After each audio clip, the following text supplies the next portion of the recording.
Hi friends, എല്ലാവർക്കും നമ്മുടെ പുതിയ വീഡിയോയിലേക്ക് സ്വാഗതം. ഇന്ന് നമ്മൾ വന്നിരിക്കുന്നത് ഒരു സൂപ്പർ ഹെൽത്തി ദോശ റെസിപ്പിയുമായിട്ടാണ്. അരി ഒട്ടും ഉപയോഗിക്കാതെ മില്ലറ്റ്സ് മാത്രം യൂസ് ചെയ്തുണ്ടാക്കുന്ന ഒരു അടിപൊളി ടേസ്റ്റി ആയിട്ടുള്ള ഒരു ദോശയാണ് ഇത്. നമുക്കറിയാം, മില്ലറ്റ്സിൽ ഒരുപാട് പോഷക ഗുണങ്ങൾ അടങ്ങിയിട്ടുണ്ട്. കുട്ടികൾക്കും മുതിർന്നവർക്കും ഒരുപോലെ ഹെൽത്തിയാണ് ഈ ചെറുധാന്യങ്ങളുടെ ഭക്ഷണങ്ങൾ.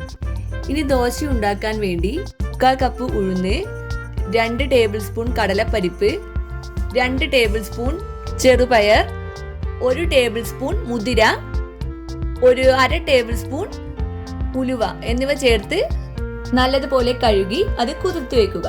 നിങ്ങൾക്ക് വേണമെങ്കിൽ കടലയോ അല്ലെങ്കിൽ മറ്റു പരിപ്പുകളോ ഇട്ട് കൊടുക്കാം. ഒരു 4-5 മണിക്കൂറെങ്കിലും ഇത് കുതിർത്ത് വെക്കണം. കടല ചേർത്തിട്ടാണ് ഉള്ളതെങ്കിൽ കുറച്ചധികം സമയം കൂടെ കുതിർത്ത് വെക്കേണ്ടി വരും. നല്ലതുപോലെ കുതിർന്നതിന് ശേഷം ഇത് നമുക്ക് അരച്ചെടുക്കാം. അരച്ചെടുത്തത് വേറൊരു പാത്രത്തിലേക്ക് മാറ്റി വയ്ക്കാം.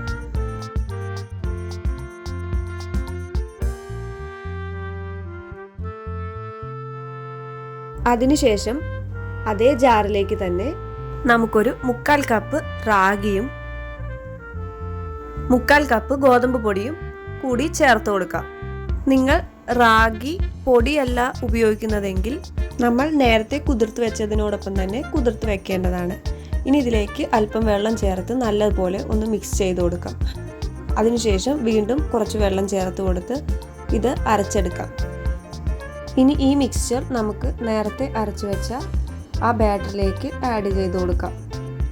എന്നിട്ട് നല്ലതുപോലെ ഇളക്കി യോജിപ്പിക്കാം. ആവശ്യത്തിന് വെള്ളം ചേർത്ത് കൊടുത്ത് നല്ലതുപോലെ ഒരു 5 മിനിറ്റ് നേരമെങ്കിലും മിക്സ് ചെയ്തെടുക്കണം. ഈ ദോശ ഇൻസ്റ്റൻ്റായും വേണമെങ്കിൽ ചൂടാവുന്നതാണ്. അല്ലെങ്കിൽ നമ്മുടെ നോർമൽ ദോശമാവെല്ലാം വെക്കുന്നത് പോലെ ഫെർമെൻറ്റ് ചെയ്യാൻ വെക്കാം. ഞങ്ങളിവിടെ രാത്രി അരച്ചു വെച്ച് രാവിലെയാണ് ദോശ ചുടുന്നത്. അപ്പോഴേക്കും ഇതുപോലെ ചെറുതായി ഫെർമെൻറ്റ് ചെയ്ത് വന്നിട്ടുണ്ടായിരിക്കും. വളരെ ഹെൽത്തി ആയിട്ടുള്ള ഒരു ബ്രേക്ക്ഫാസ്റ്റ് ആണ് ഇത്. ടേസ്റ്റിൽ സാധാരണ ദോശയുമായി ഒരുപാട് വ്യത്യാസം ഇല്ലാത്തത് കൊണ്ട് തന്നെ കുട്ടികൾക്കെല്ലാം ഈ ദോശ വളരെ ഇഷ്ടപ്പെടും. ഇതിലേക്ക് ആവശ്യത്തിന് ഉപ്പ് ചേർത്ത് നല്ലതുപോലെ ഇളക്കാം. അതിനുശേഷം ദോശ ചൂടാം.